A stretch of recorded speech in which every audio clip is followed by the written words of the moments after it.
لا تۆڕی کۆمەڵاتی ئینستاگرامەوە دەچینە سارترین گوند یاخود سارترین شوێن بازاڕێکە هەر ماسیەکانی تیادا بنێ بۆ خۆی ئیبەستێت.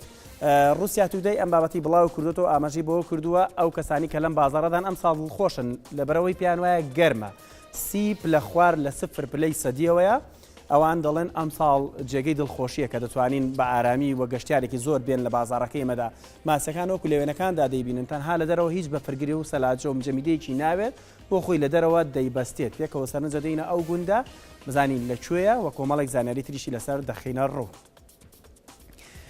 ئاژانسی رووسیا تودەی ئاماژەی بەوە کرد سارترین بازار لە جیهاندا دەکەوێتە سیبیریا لە رووسیا کە گوندێکە ناوی یاکوتایە و کە لە ئێستادا پلەکانی کەشوهەوا گەیشتۆتە خوار سی پلەی سەدی لەژێر سفرەوە بە جۆرێک لە هەندێک ساڵدا پلەکانی کەشوهەوا هێندە سار دەبێت دەگاتە نزیکەی 50 پلەی سەدی لە ژێر سفرەوە.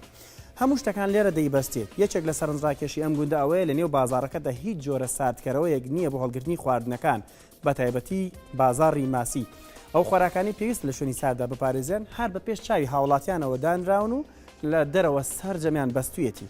بەشێک لەو فراشێرانەی لەم بازاڕە کار دەکەن ئاماژە بەوە دەکەن ئەم ساڵە چاو ساڵانی تر گەرمە و دڵخۆشن بەوەی کە پلەکانی کەشوهەوا گەیشتۆتە نزیکەی سی پلەی سەدی لە ژێر سفرەوە چونکە جاری وا هەیە لە خوار 50 پلەی سەدیەوە کاریان کردو و کارەکە بۆیان ئاستەم بووە.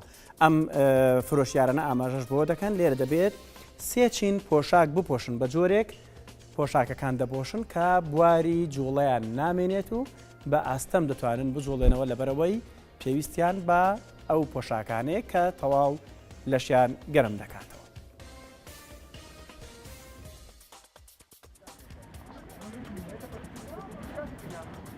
Как бы уже привык, изначально было прохладно, а сейчас бодрит.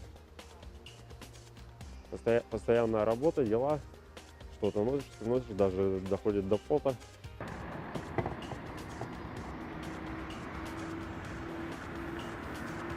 Сколько стоите вообще?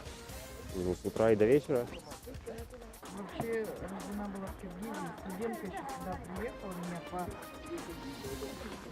Но я жару не люблю, я люблю холод.